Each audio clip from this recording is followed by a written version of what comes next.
Welcome to BLN Telugu news. శాఖ ఆధ్వర్యంలో ABVP ఆవిర్భావ దినోత్సవము జాతీయ విద్యార్థి దినోత్సవంగా ప్రతి సంవత్సరం జరుపుకుంటాము. ఈరోజు కూడా ఆ కార్యక్రమంలో భాగంగా భీమవరం నుండి KU యూనివర్సిటీ క్రాస్ రోడ్ వరకు ర్యాలీ తీయడం జరుగుతుంది. ఈ యొక్క ఆవిర్భావ దినోత్సవం సందర్భంగా ఒకటే చెప్పదలుచుకున్నాము.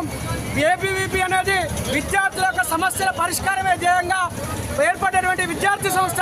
అదేవిధంగా ఈ దేశంలో ఉన్నటువంటి సాంస్కృతిక వారసత్వాన్ని కాపాడడం కోసం, దేశ సమగ్రతను కాపాడడం కోసము దేశ సైన్యంలో పనిచేయనటువంటి ఎవరైతే ఉన్నారో వాళ్ళందరూ కూడా ఈ సైనికులు మార్చేటువంటి కార్యక్రమంలో భాగంగా యూనివర్సిటీ విద్యార్థి కేంద్రాల కళాశాల కేంద్రంగా ఈ విద్యార్థి పరిషత్ ఒక ఉద్యమంలో పనిచేస్తూ ఉన్నది. గతంలో ఈ యొక్క దేశంలో రాజ్యాంగాన్ని విధించలో కానీ ఈ దేశంలో ఒకే నిషాన్ దో ప్రధాన్ దో నిషాన్ దో విధానం అనేది లేకుండా దేశం మొత్తం ఒకటే రాజ్యాంగం ఉండాలి, ఒకటే ప్రధానం ఉండాలి, ఒకే విధానం ఉండాలని చెప్పేసి 370 ఆర్టికల్ వ్యతిరేకంగా పోరాడి ఈరోజు 370 ఆర్టికల్ తీసేసిన ఘనత ఏబీపీది.